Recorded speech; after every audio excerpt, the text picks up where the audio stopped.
I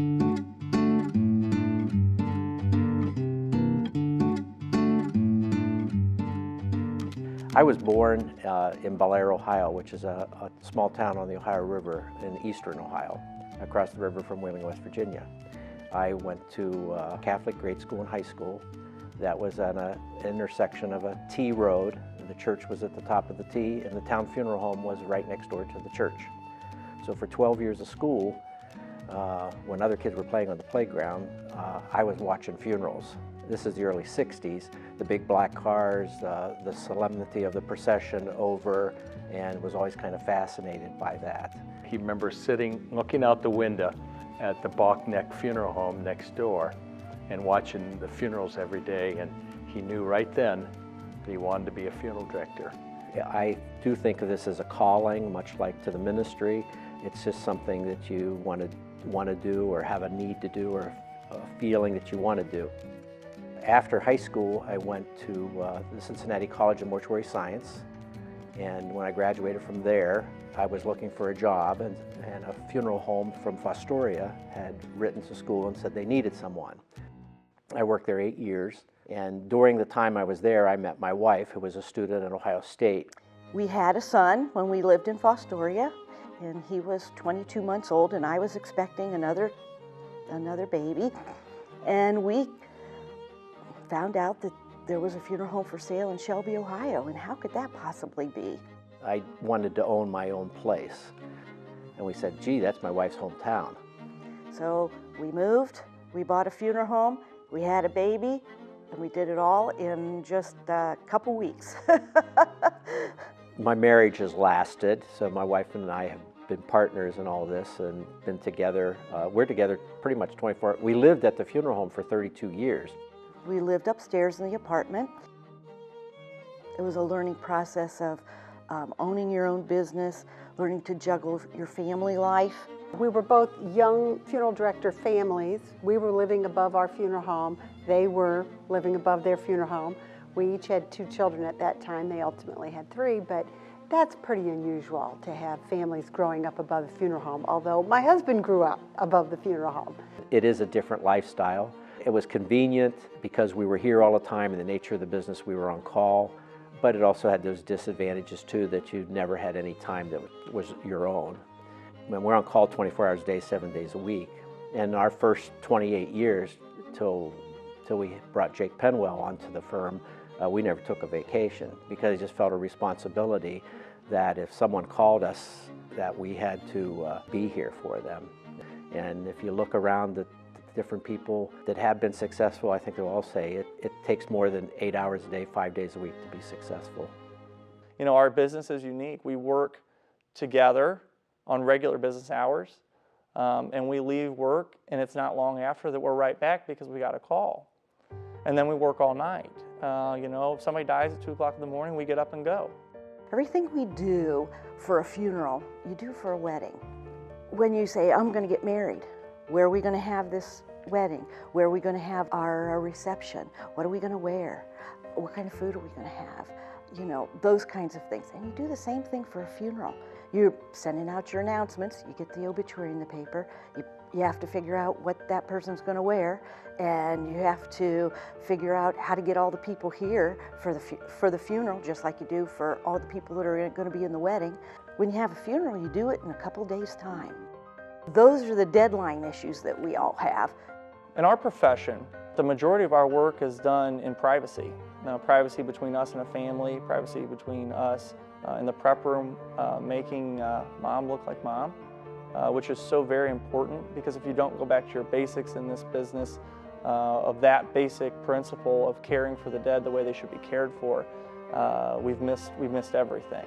I see the work, the hours of hard labor that goes into them wanting our loved ones to be put to rest as perfectly as possible. It's a tremendous responsibility to take care of someone's family when there's a death, and it's a sacred trust they give us. I feel very honored and blessed that those folks think enough of me that I can take care of their mom and their dad and their sister and their baby, everyone else in their family, that they trust me to take care of them like I would take care of my own parents.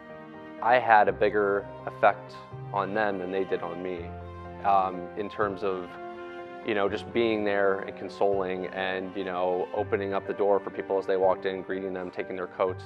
Just little things that you don't think about that make a difference in someone's life when they're going through something pretty tragic. It wasn't just a job, it was more than that. They really cared and they really wanted to help these people because these folks were in need. I never saw anybody with a career that provided that. I thought that was pretty outstanding. When you walk into the door, he greets you not as a business, but as a friend. This is your house. Come in. It's like you're walking into a home and you're welcome. What can we do for you? How can we support you? We pretty much know everybody. And so when the phone rings and we get a death call, we know exactly who the person is and who we're talking about. And we're chosen, again, especially if there's other funeral homes to choose from, on relationships. Keeping those relationships is what keeps our business going. We can have a funeral, we can do the job, we have the nice facilities, we have, you know, the things that we need, but what separates us from other funeral homes is our strong connection and relationship. And it's not hard to do when you care about the people you're serving. If you've ever seen them get ready for a service, Bob will move the chair 6 times until that chair is exactly where he wants it. Everything, the lighting, the room setup, the person's attire, he strives for perfection. He lives the word excellence because he's not going to stop until he feels that his job is done to the absolute best that he can do it. One of Bob's strong suits is that he's a very good teacher.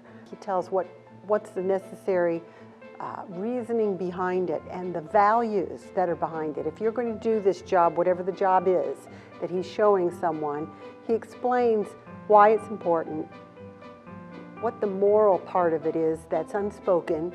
This is why I think this way, this is why we work this way. And everything that he does is so methodical and well thought out that I just picked up on it all along the way. Bob and Catherine showed me the needs that, you know, a smaller firm has that, you know, not every sales rep in my company may understand. And so that right, they have truly shaped how I interact with my customers day to day. They gave me a shot, and, you know, that has really formed my life's work. I've been blessed with great parents that have raised me at home, but I've also been blessed to have second parents in Bob and Catherine. I had more dinners at their house than I did growing up because I was always working in the evenings whenever we'd have calling hours. They would come down and visit me at college at Miami University when I was studying down there at least once a year. Matter of fact, Kathy got the mom discount at the local hotel. You know, Bob and I, all throughout my 4 years of college, probably talked once a week or twice, you know, once every 2 weeks or so, just see how things were going. There's times I felt like we were two old ladies gossiping about what's going on. Bob and Catherine are like my second parents. I mean, we're very close. We spend a lot of time together. And I talk to Bob probably just a little less than I talk to my parents, maybe sometimes a little more, you know, and that relationship is very unique between an employer and employee. Very, very unique.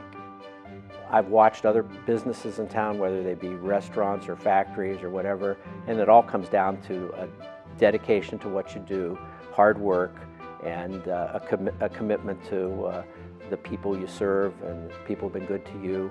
And so Jake will be very successful as my successor.